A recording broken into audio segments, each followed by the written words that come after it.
Welcome to the deep dive. Today we're really getting into something that affects so many people, unlocking English fluency. Yeah, it's a big one. And this isn't going to be just, a list of tips.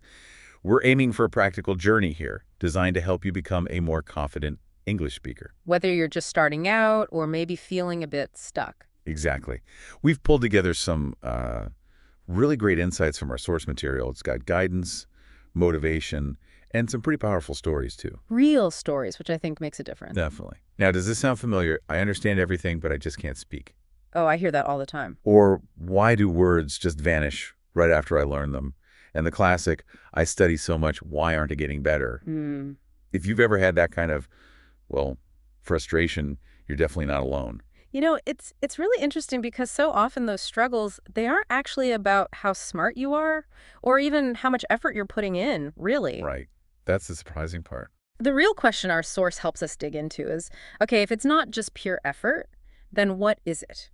And it seems to boil down to, the method you're using. How are you going about it? Exactly. How your brain is actually learning English, and maybe the biggest things, consistency and your emotional connection to it all. Ah, okay. That's kind of the aha moment we're exploring today, I think.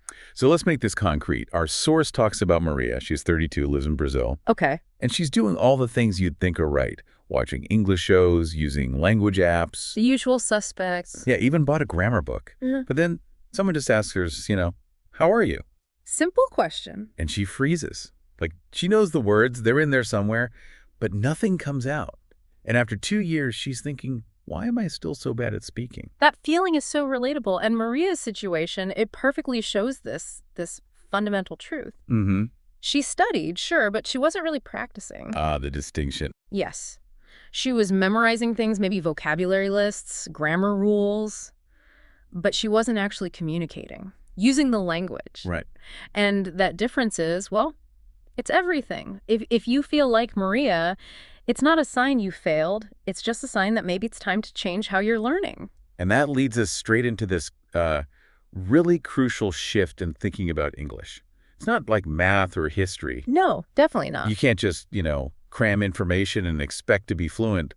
Memorizing your way there just doesn't work. Precisely. I mean, think about it. Speaking English is much more like learning to swim, maybe, or riding a bicycle. Okay, yeah. You don't get good at swimming by reading a book about it, right? Right, you drown. You have to get in the water. You have to actually do it again and again, splash around, make mistakes. Get a feel for it. Exactly. It's about building those pathways in your brain through actually doing the activity, not just thinking about it or studying the theory. That makes perfect sense.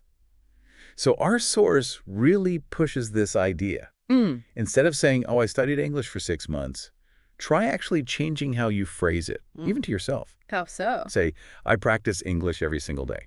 Because that fluency, that ability to speak smoothly, it comes from doing, from action, not just knowing stuff. Action, not just study. I like that. Now, speaking of action, what actually fuels it?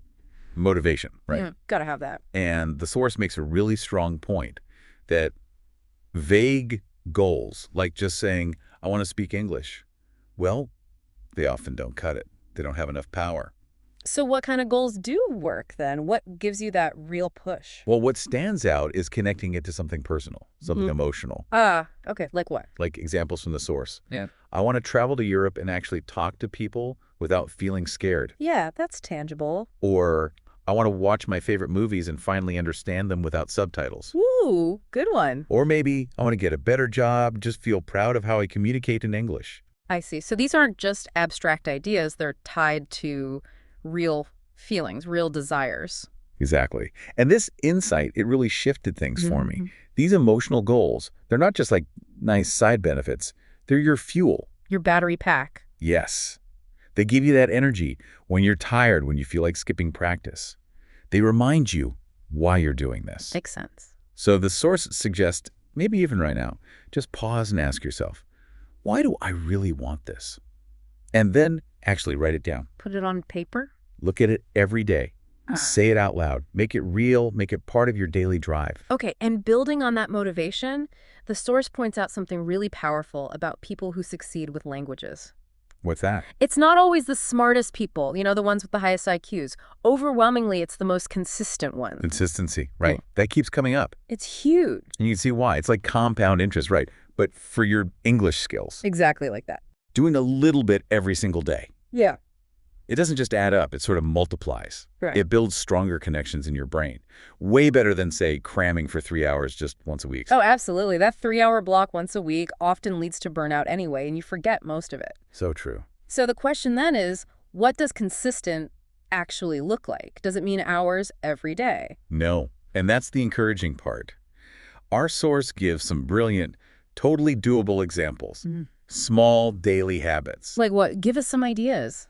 Okay, maybe just 10 minutes listening to a podcast like this one while you're walking. Easy enough. Or 5 minutes just talking to yourself in the mirror, practicing saying things out loud. Getting your mouth used to the sounds. Exactly. Or reading one short article each day. Or maybe writing just 3 simple sentences in a journal before bed. Tiny steps. Tiny steps, but done every day, they become incredibly powerful over time. You're basically rewiring your brain for fluency without it feeling like this massive, overwhelming task. I love that. Small, achievable habits. Okay, now this next idea. It sounds a bit weird at first, maybe counterintuitive, Uh-oh. What is it? but our source says it's super effective.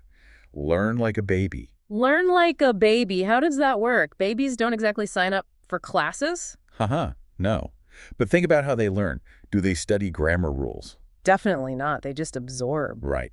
They listen constantly. They're surrounded by the language. Then they try to copy the sounds they hear. Lots of babbling. And crucially, they make tons of mistakes. Right. Right. But do they get embarrassed? Do they worry about judgment? Not at all. They just keep trying. Exactly.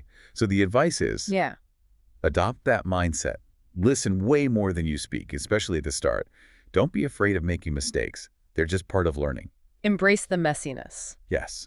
And repeat things over and over again, just like a baby trying to say mama or dada, until it feels completely natural. It's sort of like learning implicitly, isn't it? Your brain just starts picking up patterns without you consciously trying to figure out the rules. That's it, exactly. Yeah. So practically, what does this mean for you, the listener?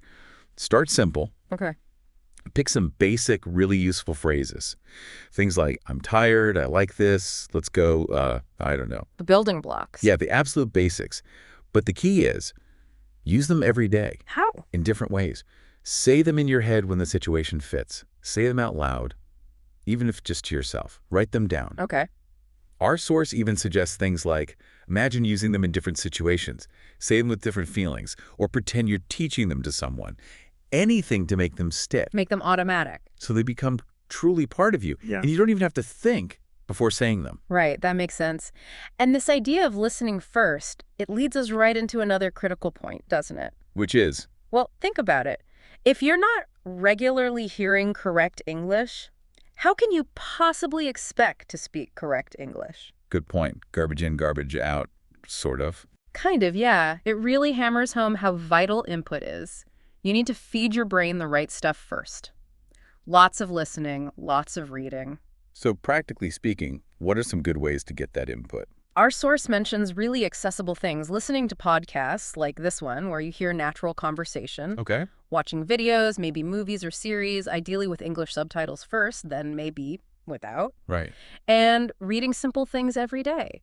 News articles, blog posts, short stories, whatever interests you, but keep it simple enough that you're not constantly stopping for the dictionary. Create that immersion yourself. Exactly. And what's really cool is what happens in your brain when you do this consistently. What's that? Well, your brain is amazing at pattern recognition. When you feed it lots of correct English, it just starts to notice how things work. Subconsciously. Yeah. Grammar starts to feel more natural. You don't have to think about the rules so much. Vocabulary sticks better because you see and hear words in context. Ah, context is key. And even whole sentences start to sound familiar, feel right. It's kind of like, when you were a teenager and you listen to your favorite songs constantly. Oh, yeah, knew every word. Did you ever sit down and try to memorize the lyrics? No, never. They just got in there. Exactly. Same principle. Consistent, enjoyable input makes the language just sink in naturally. That's a great analogy. Yeah. Okay, let's wrap up with an inspiring story that kind of pulls all this together. David's story. Ah, yes, David. Our source tells us he started learning English when he was 45. 45. Wow. A lot of people think that's too late. Right. Apparently, some of his friends even teased him, said he was too old to start.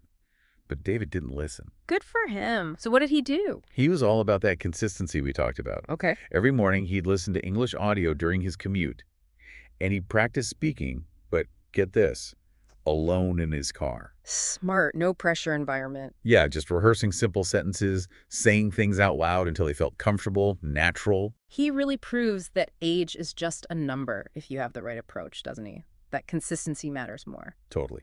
And his big moment, his breakthrough, came after about a year. What happened? He was in New York City in a busy coffee shop.